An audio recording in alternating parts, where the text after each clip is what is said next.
अरुणाचल प्रदेश के घने जंगल में कई पक्षी अपने परिवार के साथ बसेरा करते थे। उसी जंगल में टुनटुनी चिड़िया अपनी 3 बेटियों के साथ रहती थी।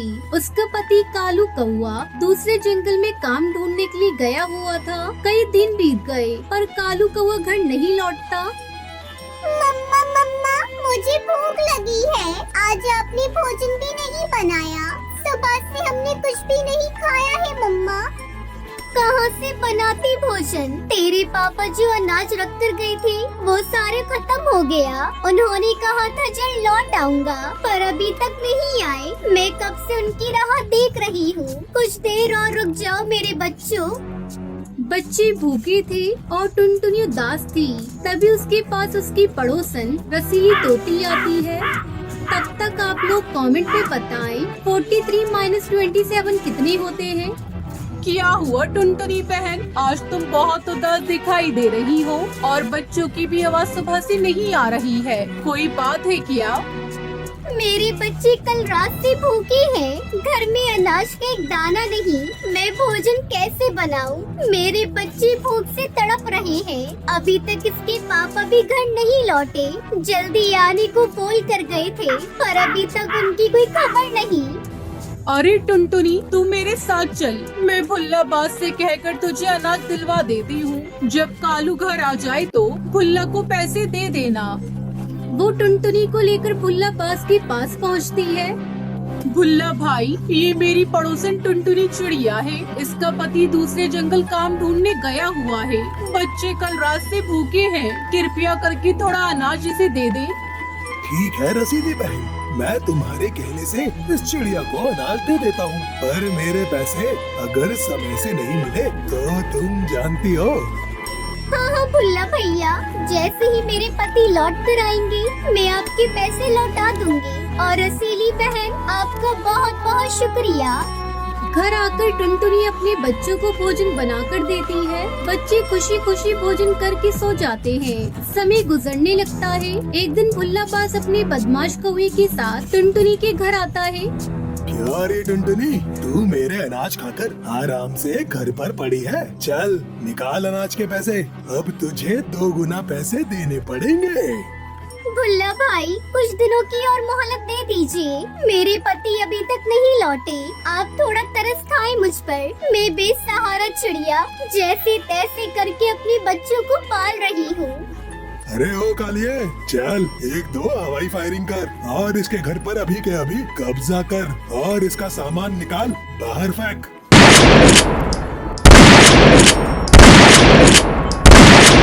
टुनटुनी की तीनों बेटियां खेल रही थी। उसे देखकर कालिया कौवा कहता है, मालिक, मुझे तो ऐसा लगता है ये चिड़िया झूठ बोल रही है। इसका पति कहीं नहीं गया। ये सब आपके पैसे न चुकाने के बहाने हैं। मैं तो कहता हूँ इसके घर को छोड़कर इसकी तीनों बेटियों को साथ लेकर चलते हैं। इन्हें बेचकर हमें बहुत पैसे मिलेंगे। अरे पहली बार तूने ढंग की बात कही है।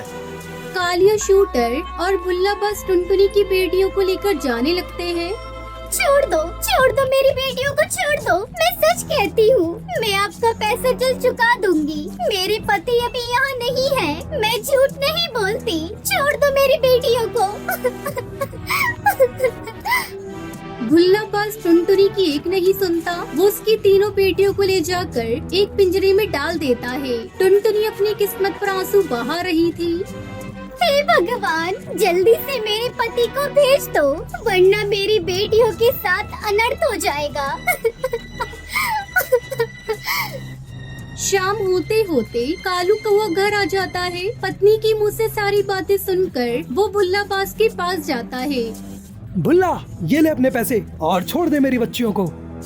भुल्ला, मेरा नाम है भुल्ला, रखता हूँ खुल्ला।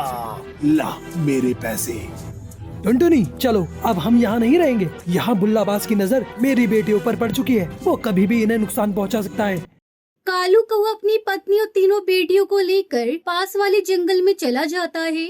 टुनटुनी, वो देखो, यहाँ बहुत ही गीली मिट्टी और मुल्तानी मिट्टी पड़ी है। तुम बच्चियों के पास बैठो, मैं अभी गीली मिट्टी लेकर आता हूँ और फिर उससे घर बनाएंगे।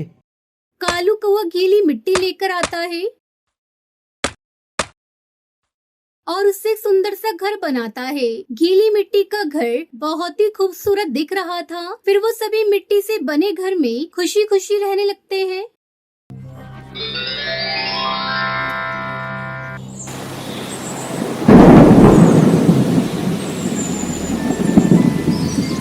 अलीगढ़ के जंगल में टुनटुनी चिड़िया अपने पति कालू कौवे के साथ रहती थी। कालू कौवा बर्गर बेचा करता था।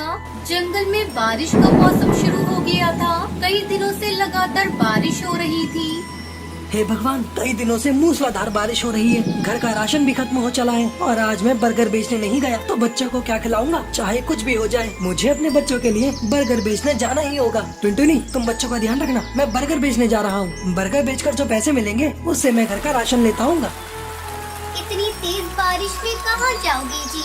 मत जाओ, चारों तरफ पानी भरा हुआ है। कौन तुमसे बर्गर खाने के लिए आएगा?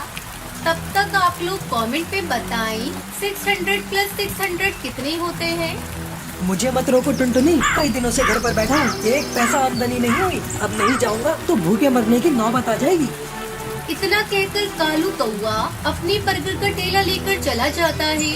जंगल में चारों तरफ पानी ही पानी था। ऊपर से बारिश भी हो रही थी। बर्गर ले लो, बर्गर, गर्मा गर्म बर्गर ले लो। अरे ओ कालू भैया, इतनी बारिश में बर्गर बेच रहे हो, जरा मुझे गर्मा गर्म बर्गर खिलाना। हाँ रसीली भाभी, अभी आपको गर्मा गर्म बर्गर खिलाता हूँ। कालू भैया, आपको पानी में डर नहीं लगता?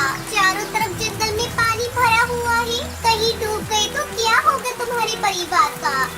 क्या करूँ भाभी, कई दिनों से घर पर बैठा हूँ। मेरी मजबूरी है, घर का सारा राशन खत्म हो चला है। पापी पेट को भरने के लिए आंधी हो या तूफान, मुझे तो काम करना ही पड़ेगा। कालू को एक बार फिर से आवाज लगाता है। बर्गर ले लो, बर्गर, गर्मा गर्म बर्गर ले लो, बर्गर। बारिश का मौसम था, जिसके चलते कालू कौवे के सारे बर्गर जल्दी ही बिक जाते हैं। कालू कौवा बहुत खुश था। वो उन पैसों से अपने घर का राशन खरीदता है और घर की तरफ चल देता है। लेकिन रास्ते में ज्यादा पानी होने की वजह से उसका पैर फिसल जाता है और वो पानी में डूबने लगता है। उसका सारा सामान पानी में बहने लगता है। वो उन सामानों को पकड़ने के लिए पानी में इधर उधर जाने लगता है। पकड़ो पकड़ो मेरे राशन को, सारा सामान पानी में बह गया। अब मेरे बच्चे क्या खाएंगे? कालू को अपने सामान को पकड़ते पकड़ते काफी दूर बहकर चला जाता है। देखते ही देखते 2 दिन बीत गए, लेकिन कालू कौवे का कहीं आता पता नहीं था। टुनटुनी और बच्चों का रो रो कर बुरा हाल था। पिंकी के बापू, कहाँ हो पिंकी के बापू? जल्दी से घर आ जाओ, मुझे बहुत डर लग रहा है। टुनटुनी की रोने की आवाज सुनकर रसीली तोती सुंदरी कौवी भी वहाँ आ जाती है। टुनटुनी उन्हें सारी बात बताती है। तुम पागल हो गई थी क्या टुनटुनी? चारों तरफ जंगल में पानी भरा हुआ है, ऐसे में कालू को बर्गर बेचने क्यों जाने दिया तुमने? सब तुम्हारी गलती है। फिर सुंदरी कौवी वहाँ से चली जाती है। अचानक से टुनटुनी का घर टूट जाता है और पानी में गिर जाता है। वो अपनी बेटी के साथ पानी में गिर जाती है। तभी एक बाबा बाघ उसकी बेटी और टुनटुनी को बचा लेता है। फिर उन दोनों की ऊंची जगह पर ले जाता है। वहाँ पहले से कई पक्षी भी मौजूद थे। उन्हीं में टुनटुनी का पति भी था। टुनटुनी अपने पति को देखकर बहुत खुश हो जाती है। आप और यहाँ, मैंने तो आपकी उम्मीद ही छोड़ दी थी। मैं राशन लेकर घर लौट रहा था, तभी तेज पानी मुझे अपने साथ बहा कर ले गया। कुछ दिनों बाद बारिश रुक जाती है। फिर टुनटुनी बारिश की गीली मिट्टी से अपना घर ऊंचे पेड़ पर बनाती है। फिर टुनटुनी का पूरा परिवार खुशी खुशी अपने घोंसले में रहने लगता है। आखिर मुझसे ऐसी कौन सी भूल हो गई थी जिसके चलते आप सन्यासी बन गए? अपनी इन फूल सी बेटियों को देखकर भी आपका मन नहीं पसीज रहा है? मत जाओ हमें छोड़कर। अगर मुझसे कोई गलती हो गई हो तो मैं उसके लिए आपसे माफी मांगती हूँ। सन्यासी बनने से पहले तुमने एक बार भी हमारे बारे में नहीं सोचा। तुम्हारे बगैर हमारा क्या होगा? टुनटुनी ने अपने पति को समझाने की बहुत कोशिश की, पर वो नहीं माना। जब इस बात की खबर उसकी सास रंगीली कौवी को चलती है तो तब वो उसके घर आती है। तब तक आप लोग कमेंट पे बताएं 78 + 78 + 5 कितने होते हैं। बहू, बिना पति के अकेले तुम कैसे दोनों बेटियों का पालन पोषण करोगी? तुम मेरे साथ चलो, मैं तुम्हारी और तुम्हारी बेटियों की देखभाल करूंगी। माँ जी, मुझसे ऐसी कौन सी भूल हो गई जो इन्होंने मुझे इतनी बड़ी सजा दी? बहू, शायद तेरे भाग्य में यही लिखा था। भाग्य का लिखा कौन मिटा सकता है? तुम मत रो बहू, तुम्हारी सास अभी जिंदा है। हमारे पापा हमें छोड़कर क्यों चले गए? क्या अब वो तभी नहीं आएंगे? नहीं बेटा, ऐसी कोई बात नहीं। तेरे पापा एक दिन लौटकर जरूर आएंगे। टुनटुनी चिड़िया अपनी दोनों बेटियों के साथ अपनी सास के पास चली जाती है। धीरे धीरे समय गुजरने लगता है। टुनटुनी अपने पति से बिछड़ने का गम भूलने लगी थी। तभी अचानक एक दिन उसकी सास की मौत हो जाती है। माँ जी, उठिए माँ जी, आपको क्या हो गया? आपने तो मुझसे मेरी बेटियों का ख्याल रखने का वादा किया था और आज आप भी हमारा साथ छोड़कर चली गई। हे भगवान, तू मुझे इतना दुख क्यों दे रहा है? मुझसे ऐसी क्या गलती हो गई जो तू मेरे ऊपर दुखों का पहाड़ तोड़ रहा है? किसी तरह टुनटुनी अपने आप को संभालती है और अपनी सास के खेत पर जाती है। उसकी सास अनार की खेती किया करती थी। वो देखती है अनार के पेड़ पर लाल लाल अनार लगे हुए थे। टुनटुनी अनार को तोड़कर बाजार में बेचने जाती है। बाजार में उसे व्यापारी मिलता है। यह अनार तो बहुत ही अच्छे किस्म का है। मैं तुम्हें इसके बहुत अच्छी कीमत दूंगा। अगर तुम चाहो तो मैं आगे से तुम्हारे खेत पर ही आकर सारे अनार खरीद लूंगा। टुनटुनी चिड़िया अपने सारे अनार उस व्यापारी को बेच देती है और जो पैसे मिलते हैं उससे घर खर्च चलाने लगी। एक दिन उसकी दोनों बेटियां घर के बाहर खेल रही थी। अचानक पिंकी जोर जोर से चिल्लाने लगती है, पापा आ गए, पापा आ गए। मम्मी जल्दी बाहर आओ, पापा आ गए, पापा आ गए। आप कहाँ चले गए थे? हम लोगों को आपकी बहुत याद आई थी। आपके बिना कुछ भी अच्छा नहीं लगता है। अपनी बेटियों की आवाज सुनकर टुनटुनी घर से बाहर आती है और अपने पति को देखकर रोने लगती है। तू क्यों रोती है पगली? अब मैं कभी तुम लोगों को छोड़कर नहीं जाऊंगा। मैंने बहुत कोशिश की तुम्हें और बच्चों को भुलाने की, पर भूल नहीं पाया और वापस घर लौट आया। वहाँ पता चला तुम लोग माँ के साथ यहाँ चले आए हो। मैं तो आपके लौटने की आस छोड़ ही चुकी थी, लेकिन मैं रोज भगवान से यही प्रार्थना करती थी कि वो आपको जल्द से जल्द घर वापस भेज दे। भगवान ने मेरी सुन ली और आपको वापस भेज दिया। टुनटुनी बहुत खुश थी। उसकी उजड़ी हुई दुनिया फिर से बस चुकी थी।